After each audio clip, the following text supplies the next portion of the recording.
वासुदेवाय। ओम नमो भगवते वासुदेवाय। ओम नमो भगवते वासुदेवाय। नारायणं नमस्कृत्य नरं चैव नरोत्तमं देवीं सरस्वतीं व्यासं ततो जयमुदीरये। नष्टप्रायेषु अभद्रेषु नित्यं भागवत सेवया भगवती उत्तम श्लोके भक्तिर्भवती निश्चिती। श्रीमद् भागवतम नवम स्कंद कोन श्लोक 21।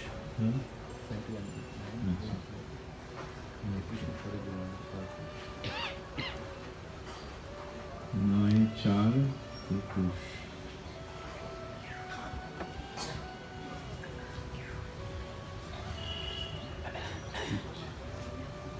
नवम स्कंद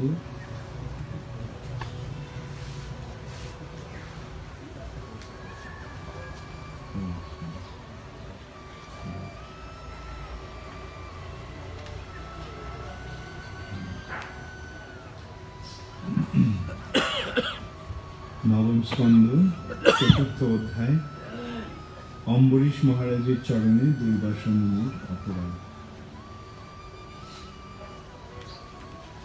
इजे अश्वमेधै अधियज्ञं ईश्वरं महाविभूत्या उपचित अंग दक्षिणै ततै वशिष्ठ आशित गौतम आदिभिः धन्वनि अभिश्रोतम् असौ सरस्वती।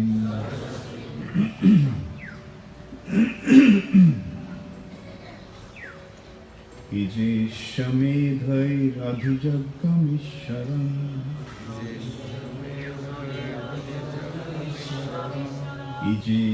इजेष्यमेधैरधिजग्गमीश्वरम्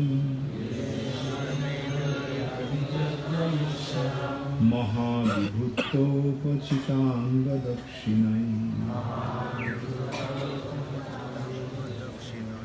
महाविभूतोपचिताङ्गदक्षिणै।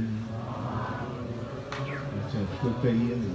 अच्छा ततैव वशिष्ठा शीतगौतमादिभिः ततैव वशिष्ठा शीतगौतमादिभिः धन्वन्नभीषोतमसै सरस्वती।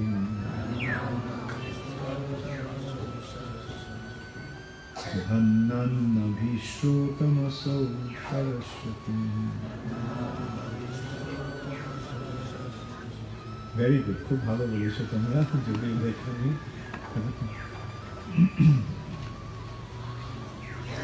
এই যে পূজিত অশ্বমেধৈ অশ্বমেধ যজ্ঞের দ্বারা অধিযজ্ঞম সমস্ত যজ্ঞের অধিষ্ঠানকে সন্তুষ্ট করার জন্য ঈশ্বরম পরমেশ্বর ভগবান মহাবিভূতিয়া মহা ঐশ্বর্যের দ্বারা উপচিত অঙ্গ দক্ষিণাই সমস্ত উপকরণ এবং ব্রাহ্মণদের দক্ষিণ দান করার দ্বারা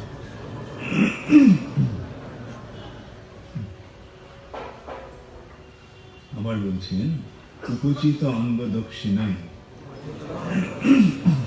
সমস্ত উপকরণ এবং ব্রাহ্মণদের দক্ষিণা দান করার জন্য দক্ষিণা দান করার জন্য ততই সম্পাদন করেছিলেন বশিষ্ঠ, অসিত, গৌতম আদিভি। বশিষ্ঠ, অসিত এবং গৌতম আদি ব্রাহ্মণদের দ্বারা।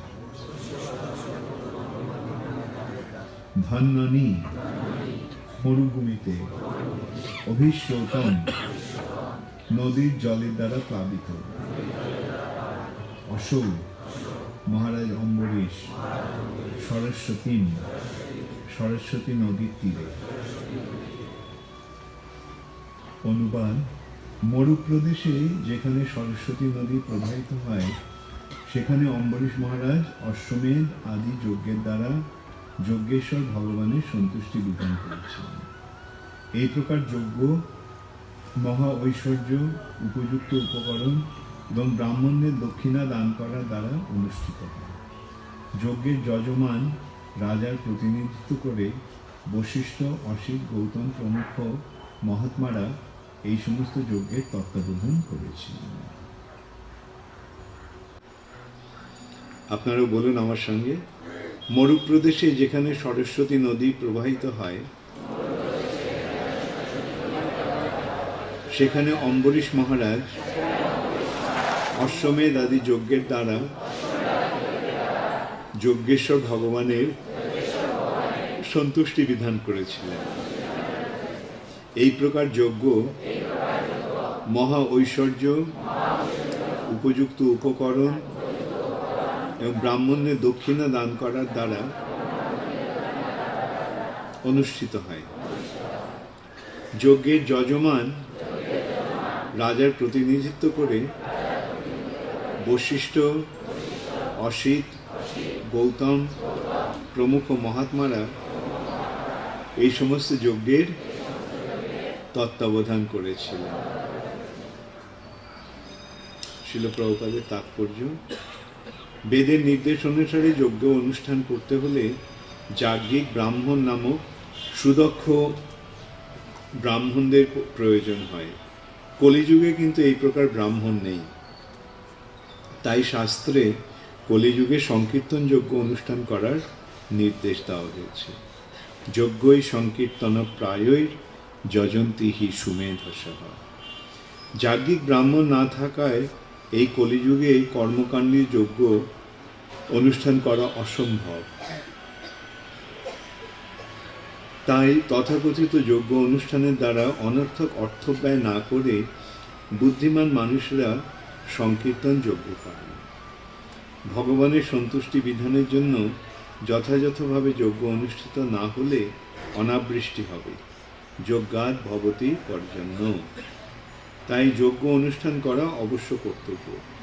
যজ্ঞ না করা হলে অনাবৃষ্টি হবে এবং তার ফলে অন্নাভাব বা দুর্ভিক্ষ হবে।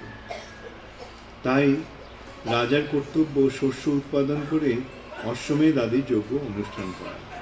অন্নাৎ ভবন্তি ভূতানি। অন্নাভাব হলে মানুষ এবং পশু উভয় অনাহারে প্রাণ ত্যাগ করবে।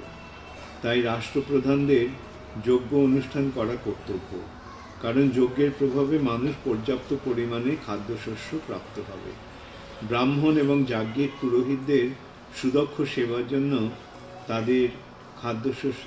তাদের যথেষ্ট পরিমাণে ধন সম্পদ উপহার দেওয়া উচিত। এই উপহারকে বলা হয় দক্ষিণা।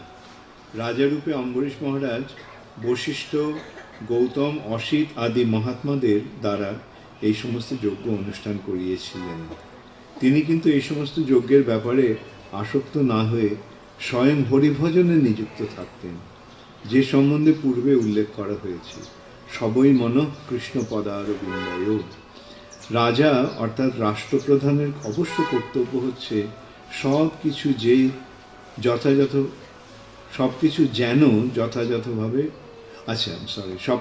যথাযথভাবে পরিচালিত হচ্ছে সেই সম্বন্ধে সচেতন থাকা এবং তার কর্তব্য একজন আদর্শ ভক্ত হওয়া, যে দৃষ্টান্ত মহারাজ অম্বরীশ প্রদান করে গেছেন। মরুভূমিতে যাতে শস্য উৎপাদন হয় তা দেখা রাজার কর্তব্য। অতএব অন্য স্থানের আর কি কথা। ওম অজ্ঞানতিমিরান্ধস্য জ্ঞানাঞ্জনশলাকয়া চক্ষুরুন্মিলিतं येन তস্मै শ্রীগুরবে নমঃ। শ্রীচৈতন্য মনোভীষ্টং স্থাপিतं येन ভূতলে স্বয়ং রূপ কদা মह्यं দদাতি স্বপদান্তিকम्। শ্রীকৃষ্ণ চৈতন্য প্রভু নিত্যানন্দ শ্রী অদ্বৈত গদাধর শিবাসাদি গৌর ভক্তবৃন্দ। হরে কৃষ্ণ কৃষ্ণ কৃষ্ণ হরে হরে, হরে রাম রাম রাম হরে হরে।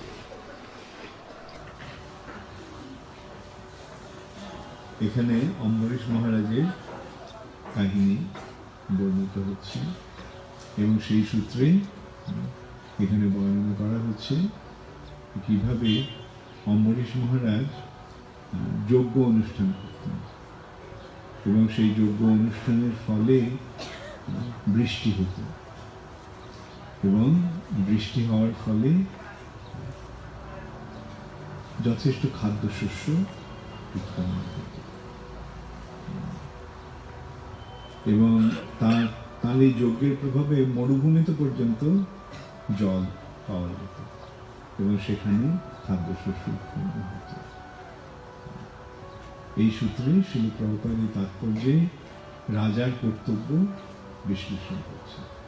রাজা বা নেতাদের, সমাজের নেতাদের কর্তব্য কি? মানুষকে ভগবানের সন্তুষ্টি বিধানের জন্য যজ্ঞ অনুষ্ঠান করতে অনুপ্রাণিত করে এবং যজ্ঞ অনুষ্ঠান হলে বৃষ্টি হবে এবং বৃষ্টি হওয়ার ফলেই কেবল খাদ্যশস্য উৎপন্ন হবে। বৃষ্টি না হলে গাছপালা গজাবে, খাদ্যশস্য উৎপন্ন হবে এবং কলিযুগের আগে অন্যান্য যুগে যজ্ঞ অনুষ্ঠান করা হতো, যেমন অশ্বমেধ যজ্ঞ, রাজসূয় যজ্ঞ, অগ্নিষ্টম যজ্ঞ, এরকম নানা রকম যজ্ঞ অনুষ্ঠানের মাধ্যমে নানা রকম ঐশ্বর্য এবং সুখ স্বাচ্ছন্দ্য লাভ করা যেত এবং সেই যজ্ঞ অনুষ্ঠান করার জন্য করা হতো ঘি নিবেদন করে, যজ্ঞের আগুনে মন্ত্র উচ্চারণ করে ঘি নিবেদন করা হতো।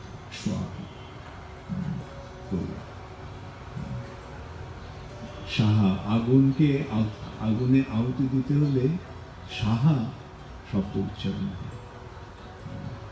সাহা হচ্ছে অগ্নিদেবের পত্নী।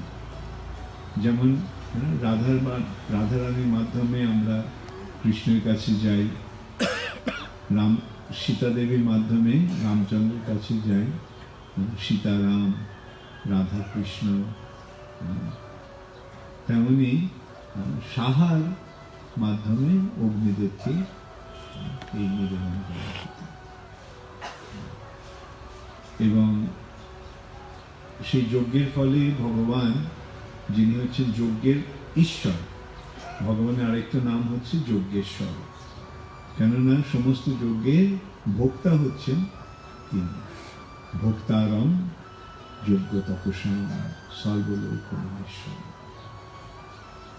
ভগবান হচ্ছেন সমস্ত যজ্ঞের ভোক্তা এবং এই যজ্ঞের মাধ্যমে ভগবানকে সন্তুষ্ট করার পন্থা রয়েছে। কিন্তু কলিযুগে কি হচ্ছে? কলিযুগে ব্রাহ্মণ নেই। ব্রাহ্মণ নেই মানে জন্মসূত্রে ব্রাহ্মণ আছে, কিন্তু গুণগতভাবে কলিযুগে ব্রাহ্মণের অভাব। কেবল ইস্কনের মাধ্যমে প্রকৃত ব্রাহ্মণ তৈরি হচ্ছে। কেন? গুণগতভাবে ব্রাহ্মণ, জন্মগতভাবে নয়। এই যে বর্ণ বিভাগ, এটা চাতুর্বর্ণ মায়া সৃষ্ট গুণ কর্ম বিভাগ। ভগবান ভগবদ গীতায় কি বলছেন? এই যে চারটি বর্ণ, ব্রাহ্মণ, ক্ষত্রিয়, বৈশ্য, শূদ্র, এটি গুণ এবং কর্ম অনুসারে আমি বিভাগ করেছি। গুণ কর্ম বিভাগ, জন্ম কর্ম বিভাগ, গুণ কর্ম বিভাগ। ব্রাহ্মণ পরিবারে জন্ম হতে পারে, কিন্তু ব্রাহ্মণোচিত গুণ যদি না থাকে তাহলে তাকে ব্রাহ্মণ বলা যাবে না। আর সেই ব্রাহ্মণকে, সেই ব্রাহ্মণ হচ্ছে ব্রহ্ম জানাতি ইতি ব্রাহ্মণ, যার ব্রহ্ম জ্ঞান রয়েছে, অর্থাৎ ভগবত তত্ত্ব জ্ঞান যার পূর্ণরূপে রয়েছে, তিনি হচ্ছেন ব্রাহ্মণ। চিন্ময় জগতের তত্ত্ব যিনি পূর্ণরূপে জানেন, তিনি হচ্ছেন ব্রাহ্মণ। কিন্তু এখন যে তথাকথিত সমস্ত ব্রাহ্মণদেরকে জিজ্ঞাসা করা হয় যে ভগবান কে, বা ব্রহ্ম কি, পরমাত্মা কি, ভগবান কি, তারা উত্তর দিতে পারবে? জানে না। সুতরাং তারা ব্রাহ্মণ, আর সেই অনুসারে তারা জীবন যাপন করেন। ব্রাহ্মণ ধর্মের পথে অটুটভাবে থাকে, নিশ্চলভাবে থাকে। সেই জন্য ব্রাহ্মণেরা আমিষ আহার করবে না, নেশা করবে না, অবৈধ স্ত্রী সঙ্গ করবে না, জুয়া পাশা ইত্যাদি খেলবে না। যারা এগুলো করে তাদেরকে ব্রাহ্মণ বলা যায়। আর ঠিক আছে, কলিযুগে তো ব্রাহ্মণ নেই, আর কলিযুগে ঘি আছে, বিশুদ্ধ ঘি, সেটাও দুর্লভ কলিযুগে। আমাদের কলিযুগের এমন একটা পরিণতি হয়েছে যে এখানে কোনো কিছু বিশুদ্ধ জিনিস পাওয়া যাচ্ছে, খাঁটি জিনিস পাওয়া যায় না। খাঁটি দুধ পাওয়া যায় না, দুধের মধ্যে জল। ঘি পাওয়া যায় না, ঘিয়ের মধ্যে বনস্পতি। আবার আমি তো শুনেছি এখন নাকি ঘিয়ের মধ্যে চর্বি মেশাচ্ছে। যাই হোক, তো এইটি হচ্ছে কলিযুগের দুর্ভাগ্য। তা এখন ব্রাহ্মণ যদি না থাকে, আগুনে আহুতি দেওয়ার জন্য ঘি যদি বিশুদ্ধ ঘি না হয়, তাহলে যজ্ঞ করা যাবে? তাই জন্য কলিযুগে কি বলা হচ্ছে? অশ্বমেধং গবালব্ধম। এই যে সমস্ত যজ্ঞ, অশ্বমেধ যজ্ঞ, গোমেধ যজ্ঞ, এগুলো বর্জন করা হচ্ছে। এগুলো হবে না। কেন? এগুলো ঠিক মতো করতে পারবে না। কলৌ পঞ্চ বিবর্জয়, এই পাঁচটা জিনিস কলিযুগে বর্জন করা হচ্ছে। যোগ, অশ্বমেধ, গোমেধ যজ্ঞ, সন্ন্যাস। সন্ন্যাস মানে একদণ্ডী সন্ন্যাস। সন্ন্যাসের মাধ্যমে যে মুক্তি লাভের পন্থা, সেই সন্ন্যাসটা বর্জিত হয়েছে। ভক্তির জন্য যে সন্ন্যাস, সেটা তাতে কোনো অসুবিধা নেই। অনেকে প্রশ্ন করে, সন্ন্যাস যদি বর্জন হয়েছে তাহলে মহারাজ আপনি কেন সন্ন্যাস নিলেন? প্রভুপাদ কেন সন্ন্যাস দিলেন? ভক্তি সিদ্ধান্ত সরস্বতী ঠাকুর কেন সন্ন্যাস দিলেন?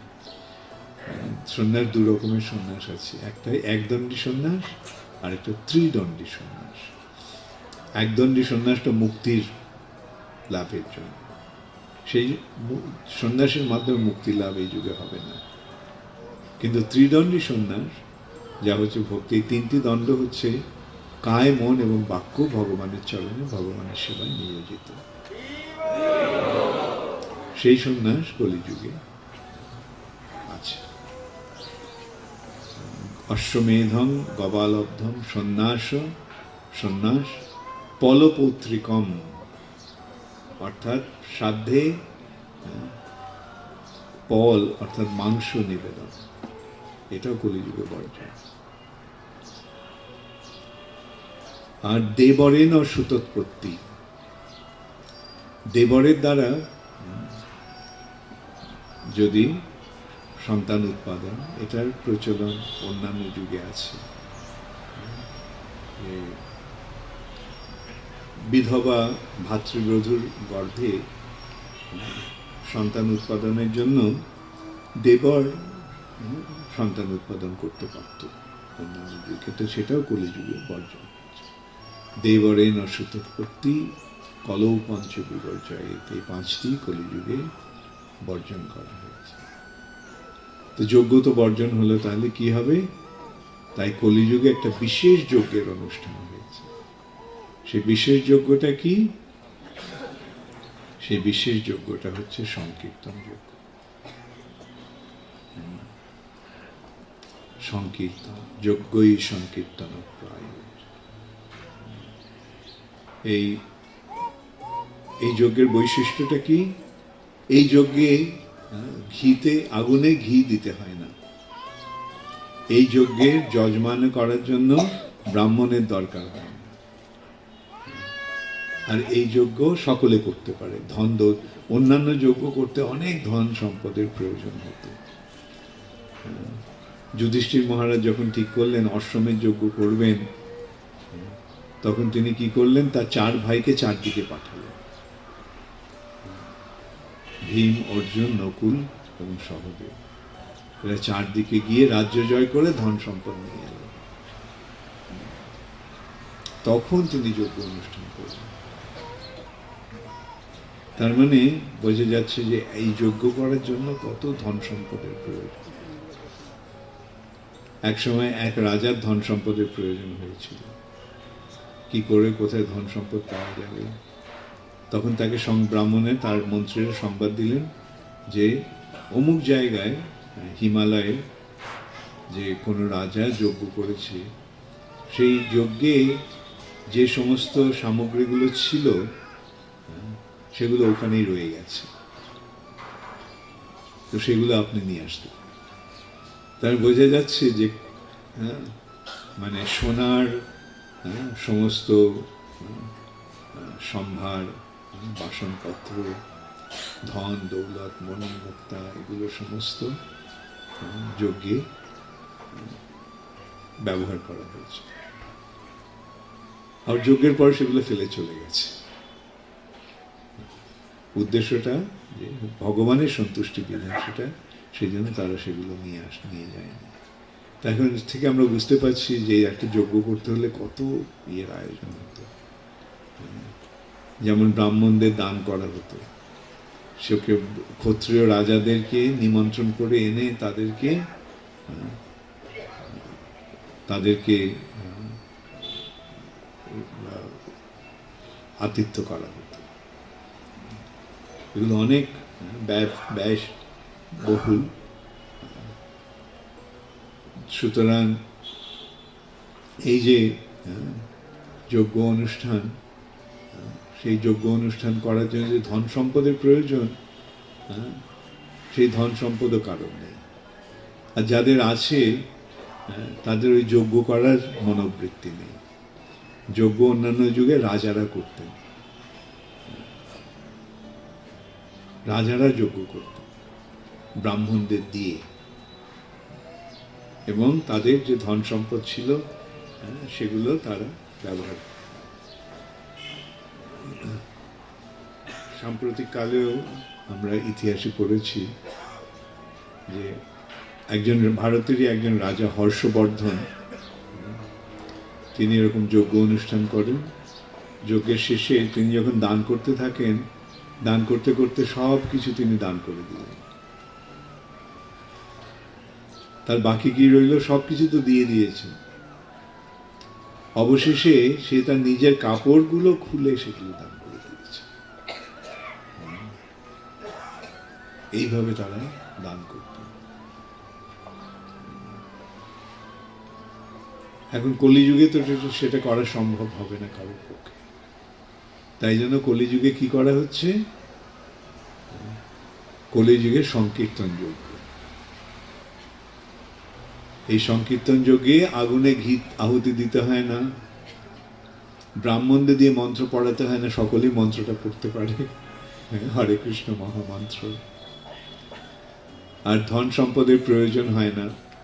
যে যেখানে আছে সেখানেই থেকে সে এই হরে কৃষ্ণ মহামন্ত্র কীর্তন করতে পারে। সেই জন্য ভগবান কলিযুগের এই পরিস্থিতি দেখে এইরকম একটা বিশেষ যজ্ঞের অনুষ্ঠান করেছেন, যজ্ঞই সংকীর্তন প্রায়। এবং সেই যজ্ঞটা কারা করবে? যজন্তিহি সুমেধসঃ, যাদের মেধা অত্যন্ত সুন্দর। যজন্তিহি সুমেধস, যাদের মেধা মানে বুদ্ধিমত্তা অত্যন্ত উন্নত, তারাই কেবল এই যজ্ঞের অনুষ্ঠান করবে। বুদ্ধিমান না হলে এই যজ্ঞটার মর্ম কেউ বুঝতে পারবে না। এখন তোমরা কে কে এই যজ্ঞ করছো? হাত তোলো। ও, তার মানে তোমরা খুব বুদ্ধিমান। বুদ্ধিমান না হলে এর মর্ম বুঝতে পারতে না। সকলে কি যোগদান করছে এই যজ্ঞে? সকলে করছে না। তার মানেটা কি? তাদের বুদ্ধি নেই।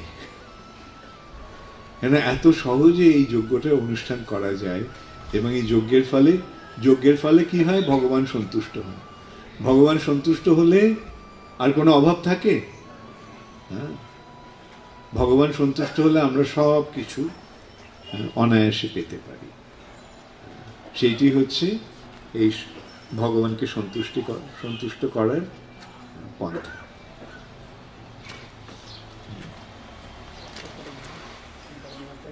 তোমরা আমাকে এই রজনীগন্ধার মালা দিও না, এটা আমার চোখে জ্বালা করে। এখন চোখ জ্বালা করতে শুরু করেছে। যজন্তি হি সুমেধস, যারা বুদ্ধিমান তারা এই যজ্ঞ করবে। এই সমস্ত কথা, এই সমস্ত নির্দেশ আমরা কোথায় পাচ্ছি? এগুলো আমরা পাচ্ছি শাস্ত্র থেকে। শাস্ত্রের শ্রীমদ্ ভাগবতে এই কথাকে বলা হয়েছে। নবযোগেন্দ্রের সঙ্গে নিমির, এটা ঠিক আছে, ওই আগে যে ঠিক আছে, নিমি নবযোগেন্দ্র সংবাদে এটা এসেছে। কৃষ্ণ বর্ণম দিশা কৃষ্ণম সাঙ্গপাঙ্গাস্ত্র পার্শ্বদম যজ্ঞই সংকীর্তন প্রায় যজন্তি হি সুমেধস।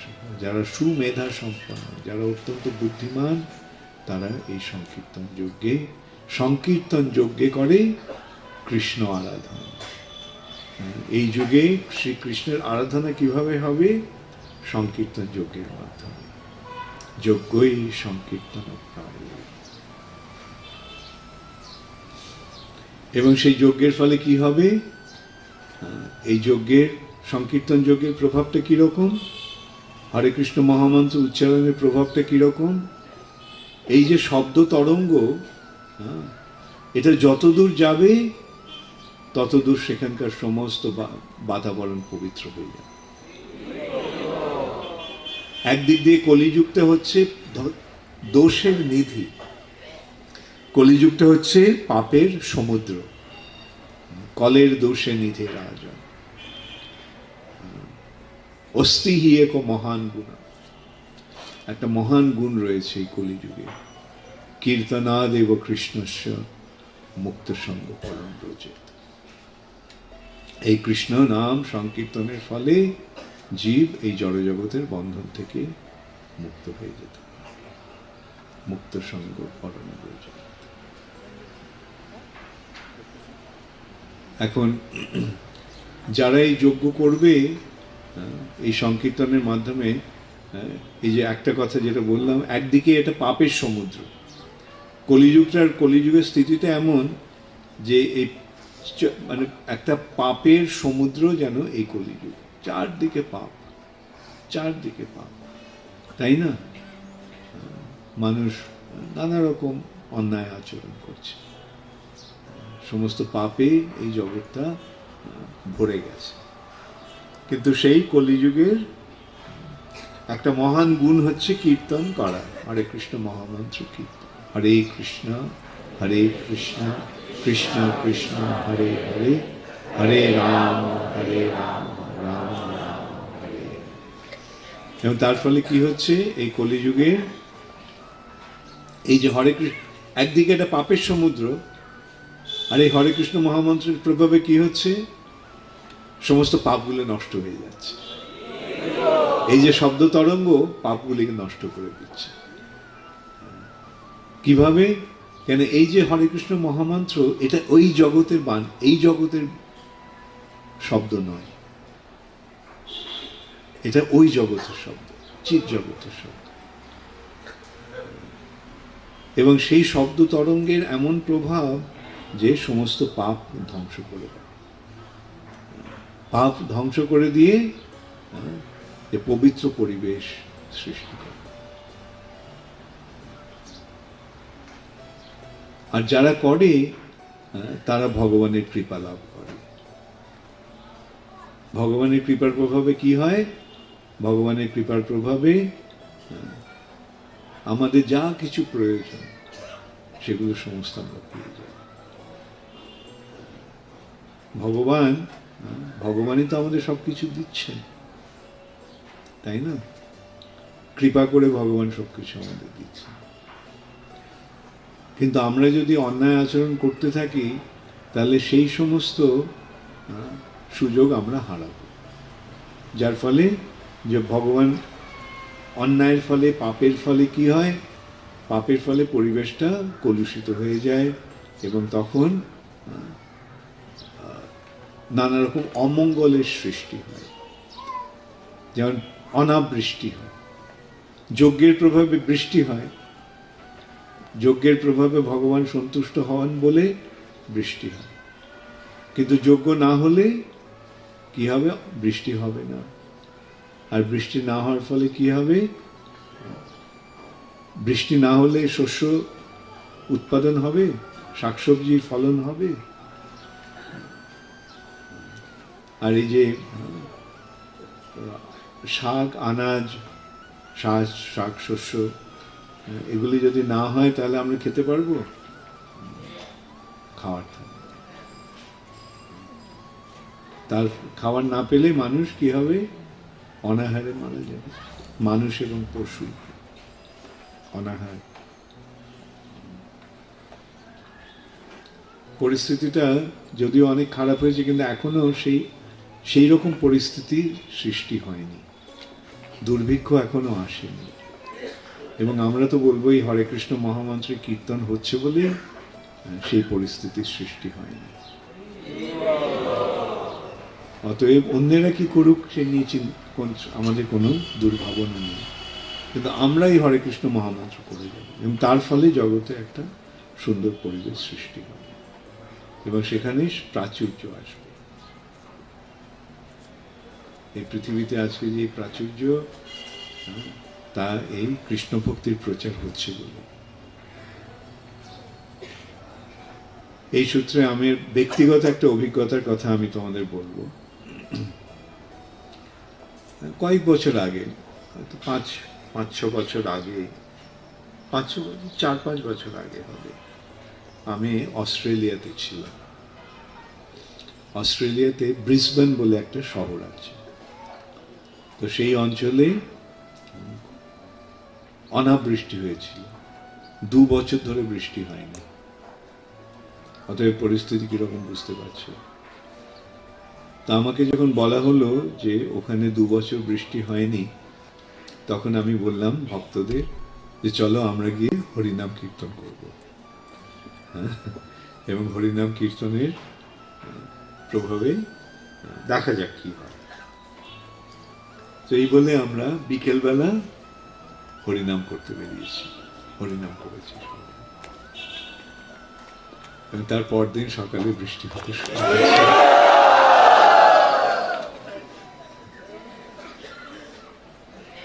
অতএব যদি কখনো অনাবৃষ্টি হয় তাহলে সে অনাবৃষ্টির প্রশমন করার উপায়টা জানা রইল, কি করবে? এবং সবসময় হরে কৃষ্ণ মহামন্ত্র কীর্তন করলে, এই সংকীর্তন করলে অনাবৃষ্টি হবে। বৃষ্টি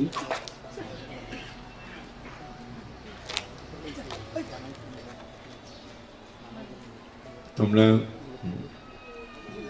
অন্তত এই বিশ্বাস নিয়ে ভগবানের নাম কীর্তন করো। এবং এগুলি শাস্ত্রের কথা, এগুলি তো আমাদের মন গড়া কল্পনা নয়। এবং যেটা আমি বলছিলাম, এই যে সমস্ত নির্দেশ, এই যে সমস্ত বাণী, সেগুলো এই জগতের ব্যাপার নয়, এগুলো অন্য জগৎ থেকে এসেছে। বেদের বাণী, চিৎ জগতের বর্ণনা। তোমরা ভজ ভজ ভাই চৈতন্য নিতাই সুদৃঢ় বিশ্বাস। শ্রী চৈতন্য মহাপ্রভু নিত্যানন্দ প্রভুর যে কৃপা, সেটা সুদৃঢ় বিশ্বাস সহকারে গ্রহণ করো, এবং তার ফলে দেখতে পাবে তার সুফল কি। আমরা শ্রীমদ্ ভাগবতের মাধ্যমে এই সমস্ত অত্যন্ত নিগূঢ় তত্ত্ব আমরা জানতে পারছি। এগুলোকে যদি আমরা গল্প কথা মনে করে,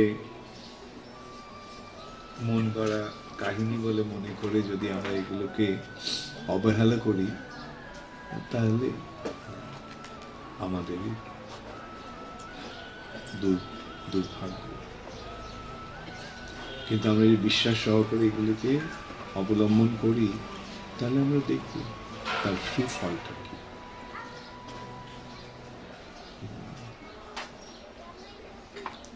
হরে কৃষ্ণ, গৌর প্রেমানন্দে, হরি হরি বল।